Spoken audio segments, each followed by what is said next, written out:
So hopefully you were able to finish number 2 on your own. So once we multiplied the area of the base, which was 192 times 9, right? The new height, or that's just the height of the water, because that's what we're looking for. We got 1,728 inches cubed.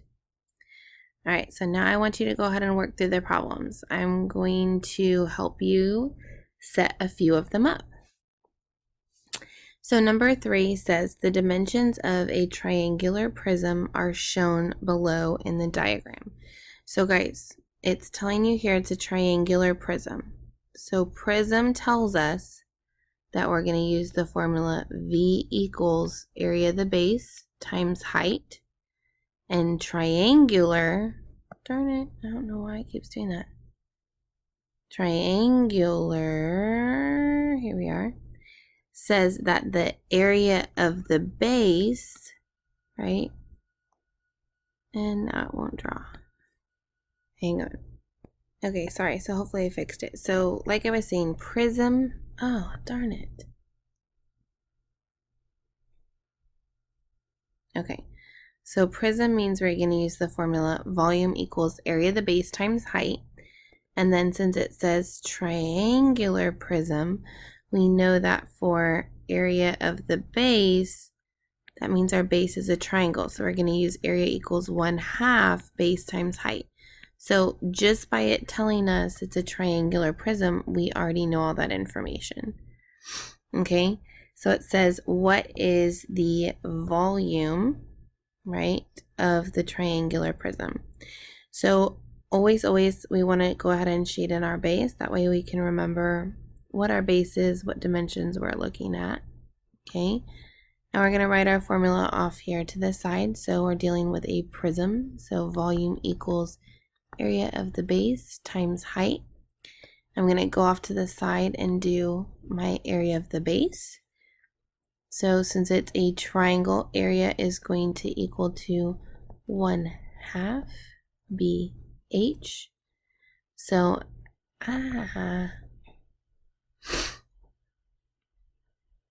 so I keep my 1/2. And then I have base of the triangle. So I'm looking at my shaded area, base of 8. Height of 3. Okay, 8's even, so I can take half of it. 8 divided by 2 is 4. 4 times 3 is 12. And I'm going to plug that back in for big B, for area of the base. And I'm going to multiply it times the height of the prism. So think about height is always at a 90-degree angle. This is slanted. That's not a 90-degree angle. Here is actually a 90-degree angle. Darn it. So triangular prisms are laying on their side. So this here is going to be the height of my prism. So times 6. And that'll give you your answer. So go ahead and press pause, finish solving, and then you can move on. Okay guys, so next one says determine the volume of the prism. So again, it's telling you a prism. If it's not a box and it's a prism, meaning it doesn't come up to a point, then that means it's going to be a triangular prism. Gosh. Which means that your base is going to be a triangle. So I'm going to shade in the area of the base. Okay, I'm going to write my formula. So volume equals area of the base times height. Of course, I'm going to go off to the side area of the base. Since my base is a triangle, I'm going to do area equals 1/2 base times height. So make sure that when you're doing your dimensions, you're focused on the shaded area for the area of the base. So the area of the base here is going to be a base of 2.8 and a height of 7.4. And then divide by 2. And again, it is on its side. It just looks a little different. So the height of the prism would be 6.2. So go ahead and press pause and solve it on your own.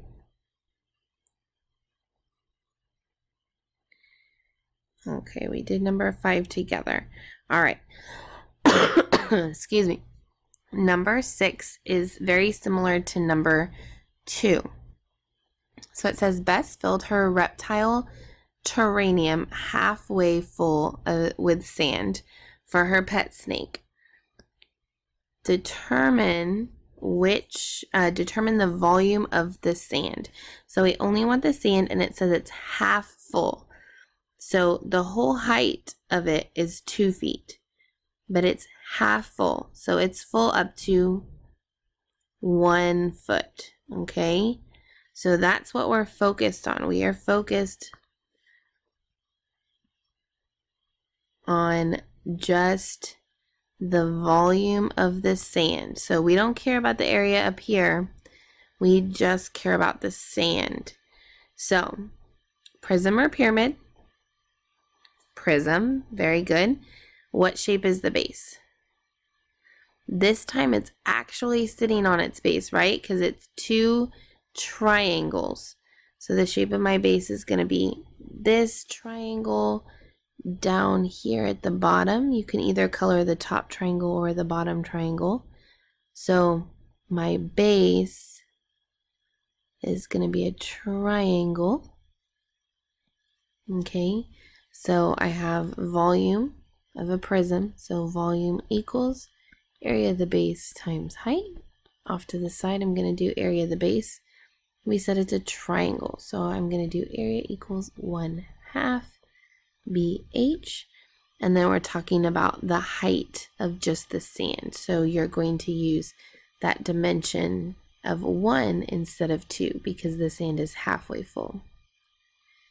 Okay, so press pause and check your answers.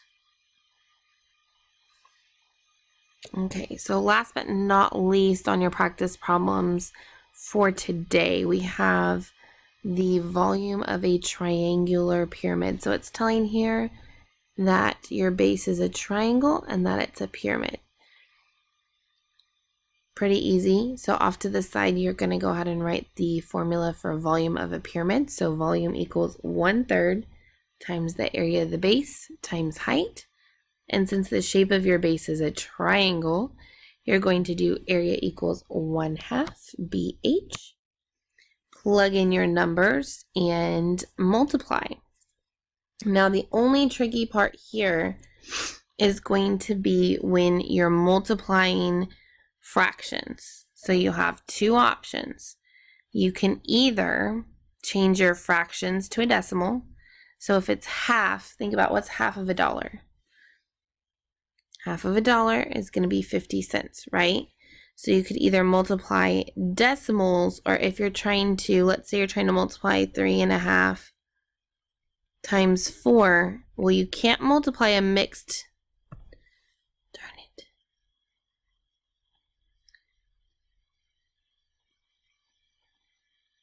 Okay, you can't multiply a mixed number times a whole number.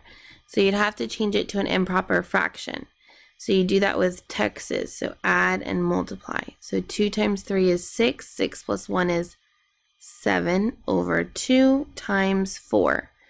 And you just put the number over 1 so that you can multiply across. So 7 times 4, 28.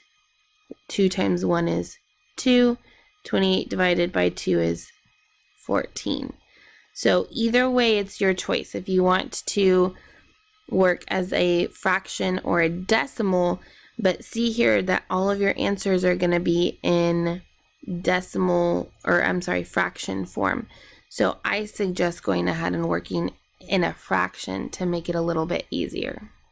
Okay? All right, guys, good job. Keep up the good work.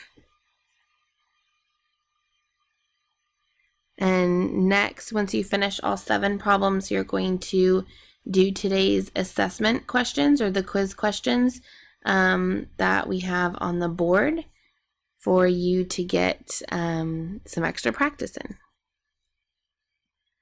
Make sure on these volume problems that you're writing the formula each and every time like I did, and that you're writing the formula and going off to the side and doing area of the base. This is not to add work, it's to make sure that we're successful so that we're not just starting the math. Okay? Keep it up.